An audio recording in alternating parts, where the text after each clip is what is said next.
Hey guys, welcome back to the Music Hole. My name is Cole, and today we're going to talk about one of the most important bands of all time, which is the post-punk band Gang of Four. This is their second album from 1981, which is called Solid Gold. Unfortunately, that cover is terrible. But they practically invented that angular guitar sound that a lot of bands, especially in the 2000s, copied, like Block Party and Franz Ferdinand, for example. So this is their second album. It's really, really good. It was kind of a grower, to be honest, in the sense that I've always liked it, but now I love it. Now I think it's, oh my goodness, so good. So I'm excited to talk about it. So let's dive in with track number 1, which is called Paralysed. Blinking.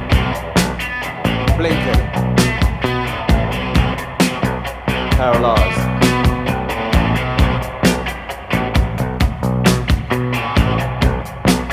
Flat on my back. My ambitions come to nothing. What I wanted now seems just a waste of time. I can't make out what has gone wrong.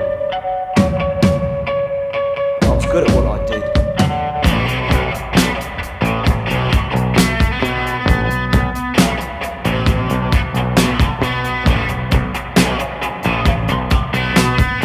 The crows come home to roost, and I'm the Duke.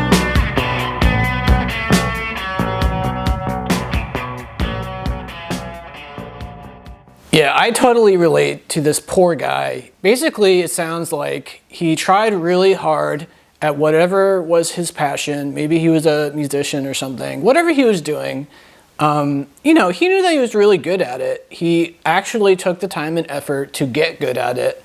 You know, they say you got to do like 10,000 hours worth of practice to master something. So he probably did that. And yet, even though he had the ambition, he had the talent, he had the motivation and energy and the willpower to do it, it didn't work out for him. And now he's older and he's just completely not only is he completely confused as to why it didn't work out for him, but now he's thinking back on his life as it being a complete waste of time. Right? That's pretty depressing to think about it. I mean, I understand where he's coming from in the sense that if you devoted a large chunk of your life to something and it didn't pan out, it's easy to think that you wasted your time, right? But I like to think about it as you got to live in the moment. I'm sure that when he was doing it, he was really enjoying playing his music, writing his music, going to gigs, having a drink or two with his fans, maybe, whatever he was doing. I'm sure that in the moment, during all those years, each day taken separately, he was enjoying it. It wasn't a waste of time in the moment. It's only a waste of time, quote unquote, retrospectively, when you're 40, 45, and you're looking back at your life and you're like, man, it just didn't work out the way I wanted it to. And I thought I was good enough. What the heck, man? That was a complete waste of my time. I could have been a lawyer and I could have, had a couple $1,000,000 maybe and a really cool house and a hot girlfriend and wife, but look at me. My life didn't pan out. So, I agree and disagree. I think that a good way to approach life in some respects is to try to just enjoy each day one at a time. Try to enjoy the present, each moment. How else are you going to get through your day, really? If you're constantly living in the past or the future, that's not good, in my opinion. But anyways, that's Paralysed. Let's move on to track 2, which is probably the standout, at least in terms of sounding really unique. It's called What We All Want.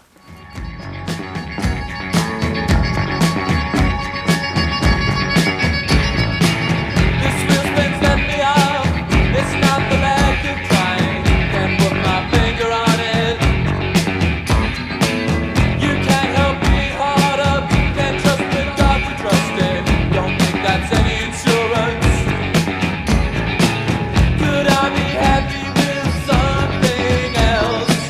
I need something to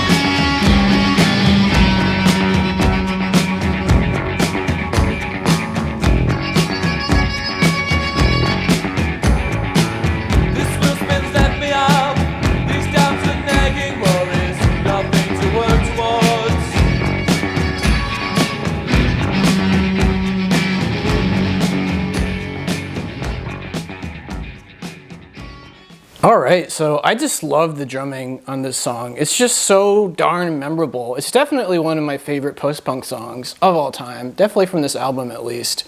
But it seems to be a continuation of the guy's story and how now he's like a little bit older, as we've mentioned, and he's trying to figure out what the heck to do with his time now because he's kind of given up on his past dreams because they didn't really pan out. So now he's asking himself, could I be happy with something else? I need something to fill my time, right? And good for him because he's also recognizing that he can't just be depressed for the rest of his life thinking about this and how it didn't work out.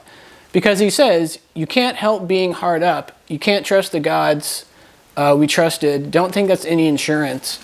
So I kind of interpret that as, he's trying to keep in mind that, this is just life. Not everybody's destined to be like Jimi Hendrix or something.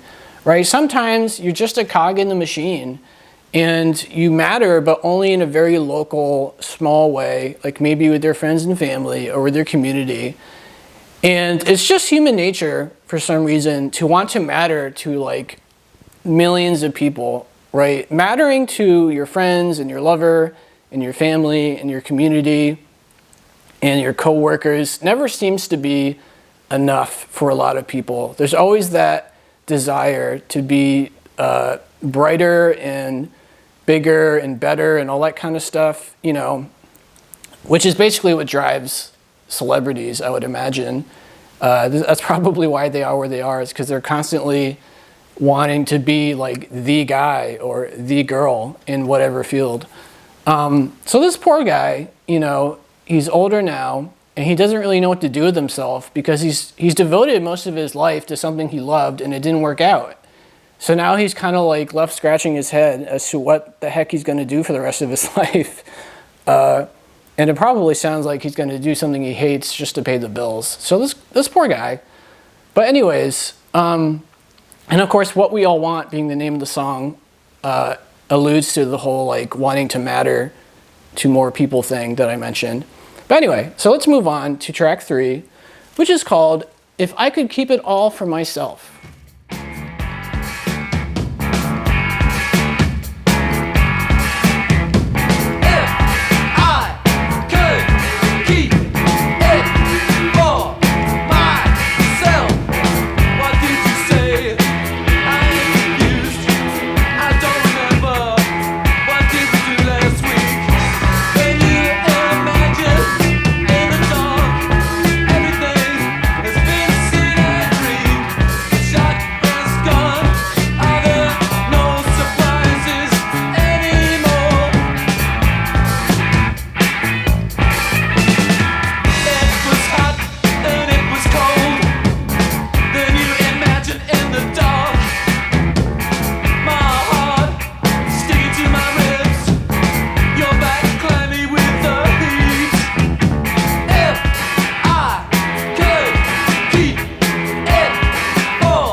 Oh man, this song lyrically really cut to the core of me, especially when he's talking about, he says, are there no surprises anymore? It was hot and then it was cold.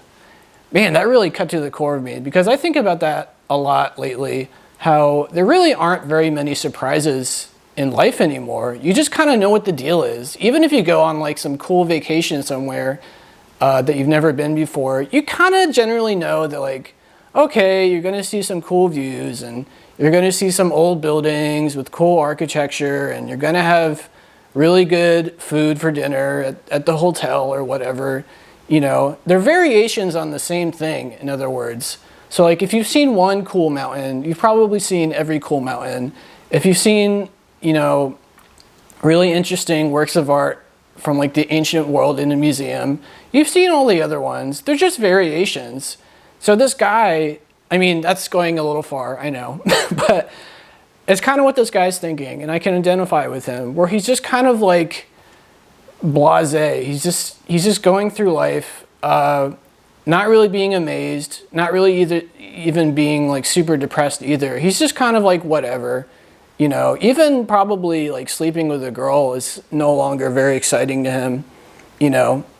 I've definitely gotten to that point several times in my life where, you know, the idea of sleeping with somebody just kind of sounds like work. It just kind of sounds like I'm going to tire myself out and I'm going to be frustrated that I can't make them, you know what, and, you know, maybe it'll be fun for like a little while, but I've kind of done it so many times. It's like, what's the big deal?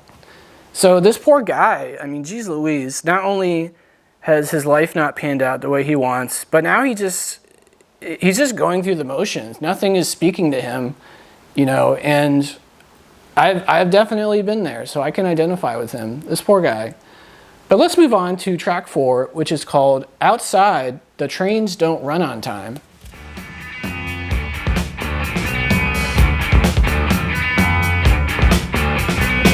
He's become nostalgic, wants to own tomorrow. Discipline is his passion. Now he says there's none.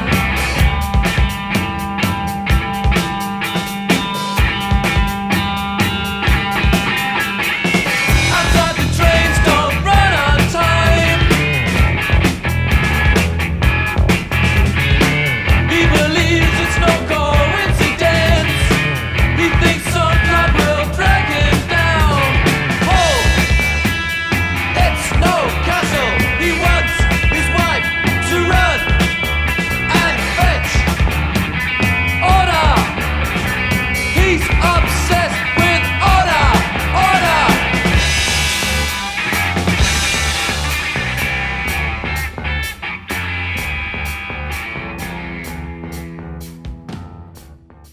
Oh man, this guy's going down a dark path, it sounds like. You know, on the very first lyric, he says he's become nostalgic and discipline has become his passion. He says there's none anymore. So this guy is living in the past, kind of like that Bruce Springsteen song, Glory Days, except a more darker version where he's glorifying the past. Because in the past, for most people, that was where all your potential was. You know, you were naive back then because you weren't jaded yet. You weren't very cynical yet. So the world was like this awesome new place where you weren't quite sure what to expect. And all of your potential was there because you had the rest of your life to succeed at whatever you're trying to succeed at, which of course this guy didn't. So now he's old and he's just living in the past in his mind all the time. He's remembering all the cool times he had. You know, like for instance, when he was playing at a gig and he thought he did a really great job and maybe like he had a girl fan come up to him and they started talking and maybe they slept together. And in that moment, it was really great and really fun. And he wasn't thinking about the possibility that he might fail at what he's doing. So in that moment, it was great. But looking back at that moment with these older eyes and thoughts, he's kind of looking back at that as like, man, I really didn't know. I had no idea what was coming. I had no idea I was wasting my time. So it basically sounds like he has no confidence in his future. He's kind of given up on life, which is really kind of sad and depressing. And he's become one of those old men who just hates the newer generation because, you know, they like different things and they do different things. And, you know, he's just becoming a jaded, cynical old man who's kind of annoying. But anyways, let's move on. Let's talk about track 5, which is called Why Theory.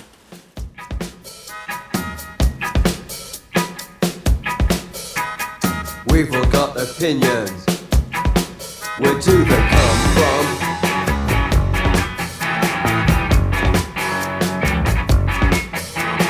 Each day seems like a natural fact.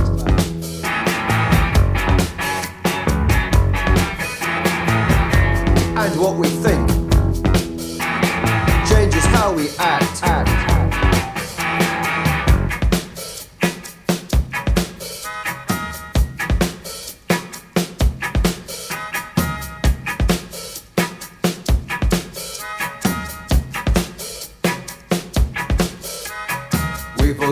opinions. Where do they come from? Distant thunder from the east won't disturb the morning dawn. Each day seems like a natural fact. And what we think changes how we act.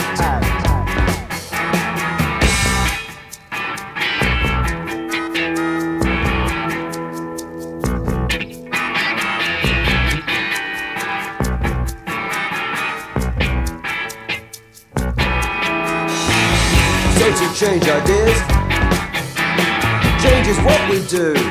Too much thinking makes me ill. I think I'll have another gin. A few more drinks, it'll be alright. Each day seems like a natural fact. And what we think. I love the philosophy on this song. There's so many great moments in the lyrics where he says, you know, we've all got opinions. Where do they come from? What does he say? Each day seems like a natural fact, and what we think changes how we act.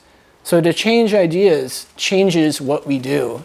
So in other words, we're all slaves to, you could say, our upbringing, because when you are growing up as a child and as a teenager, that's when you're most vulnerable in terms of like ideas influencing you, whether it's your social class, or your parents' religion, or you know, what your friends are into, because you want to be the cool kid, you want to have a lot of friends, so you're kind of like open to suggestion.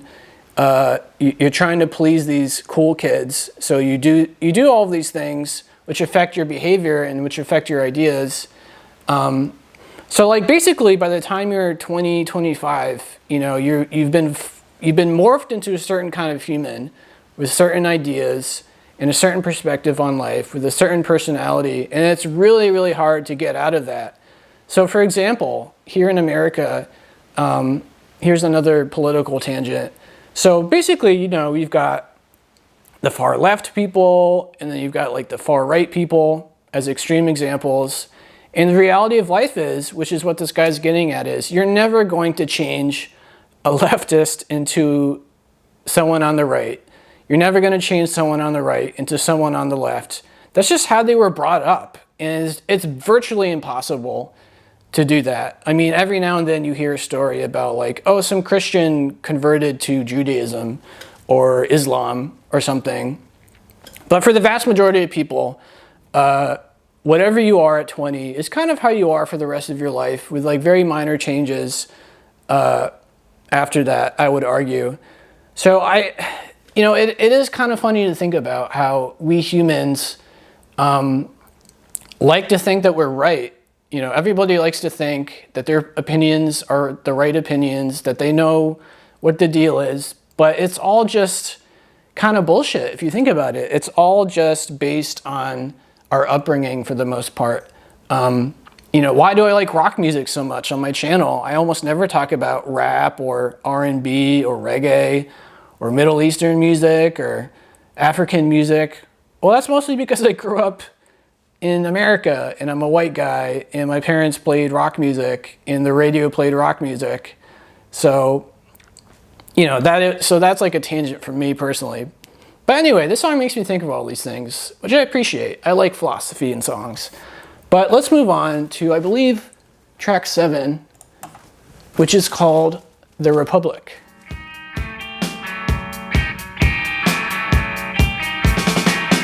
Take the trade and our republic. We are our loyal subjects. The paper stirring dregs of no great causes. Action is none of my business. I'm unconcerned with what's in store. I'm unconcerned with what's in store. Better take smaller chances.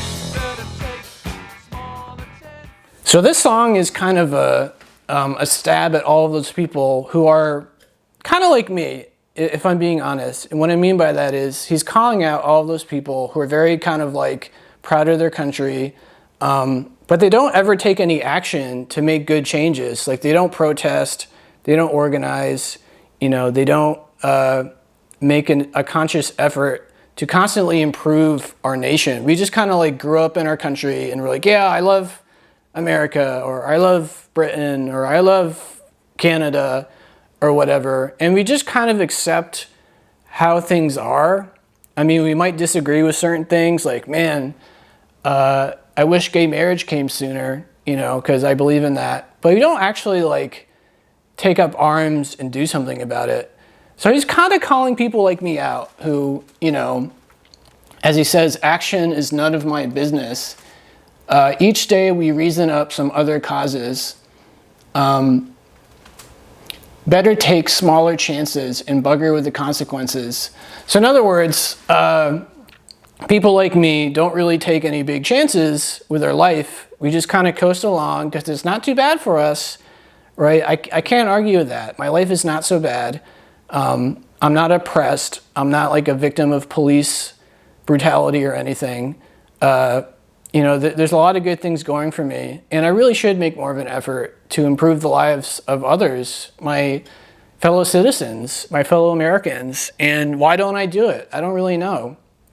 You could say I'm a coward. I don't think you would be incorrect, probably there. That might be a little harsh, but you probably wouldn't be wrong. So this song actually really makes me appreciate all of those people who actually take a stand, because hell, if it wasn't for those people, we would still have kings and queens and lords and bullshit like that. But anyways, so that's kind of what the song makes me think of. But let's move along to track 8, which is called In the Ditch.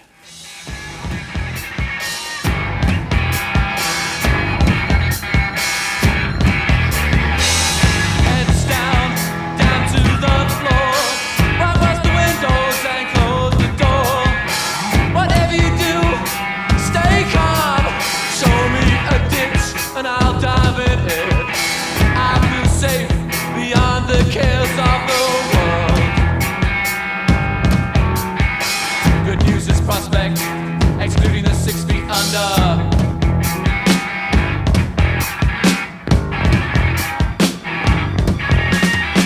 Martial music, the beat goes on. Get down, down to the floor. Martial music, the beat goes on. Get down, down to the floor.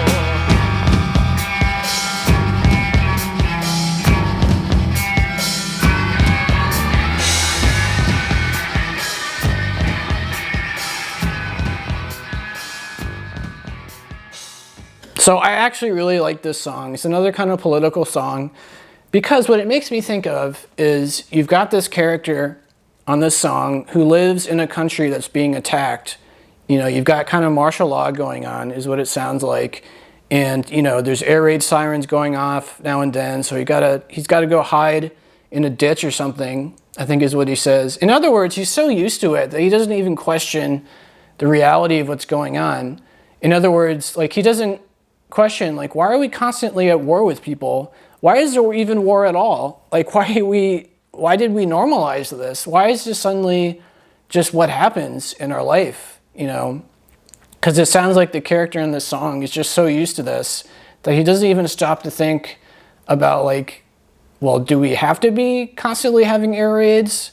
Did we need to start a war with that country, or did we have to help that country with their civil war, which is, of course, what America does all the time.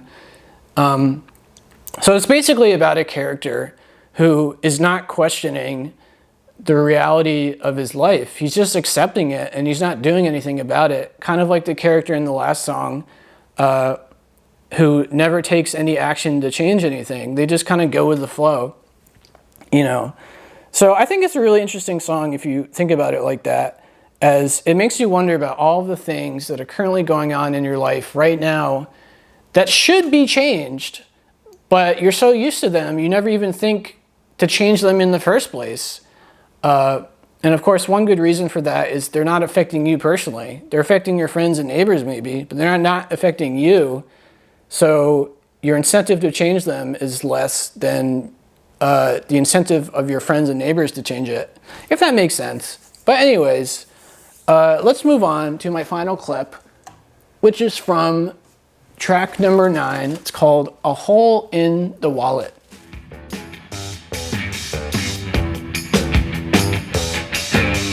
Education is their business. Women to know that they are equal. Why work for love if it shows no profit? You'll only earn emotional losses, wasting time to hold in the wallet. There is only one condition: stay in bed or in the kitchen. Better not. You'll only earn emotional losses. Disrupt their passions. Mirror reflect their teaching. Makeup makes up for your nature. Makeup makes up for your nature. You're foreseeing and not fulfilling. Their commands are in your interest. Why work for love if it shows no profit? So this is kind of an interesting song about women and asking, like, why do they want to be equal to men, quote unquote? I mean, their lives are so easy. All they have to do is wear makeup and be eye candy, and then they can land, you know, a handsome guy with a great job. You know, he's asking these questions, but of course the real answer is, in my opinion, because women want to do stuff too. They have dreams, they have passions. You know, it's not just about just being equal to men. They want to be able to do everything that a man can do. They want to be an engineer or a doctor or a lawyer or an astronaut or a football player. Why not? Or a musician. You know, we need to break down these barriers that we've put up for no reason in order to separate men and women, you know, because we've been separate for so many thousands of years. Women have always been like way down here with the power dynamics, and now we're, you know, slowly getting to normal and equal, which is obviously a good thing, because you poor women out there for all of these thousands of years have put up with our bullshit, our manly bullshit. You've probably been extremely bored just sitting at home, you know, making the home look pretty and cooking your meals and all this kind of stuff. You know, I mean, geez Louise, men are just really, really kind of the worst, unfortunately. Not all men, of course, but there are a lot of men who they want to separate men and women.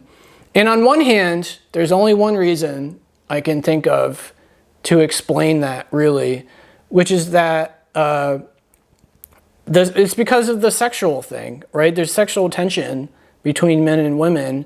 So if you are like equal to each other, then it kind of makes it not as exciting. If you separate them, if you separate men and women, that's what has happened throughout history, is they've been separated. Then, you know, the sexual tension is that much greater, because obviously you don't hang around with women, you don't work with women. So when you encounter a woman, they're wearing awesome makeup and they look great, and they're, you know, they've been taught to be very flirty to land, you know, a nice gentleman who has a good job or whatever.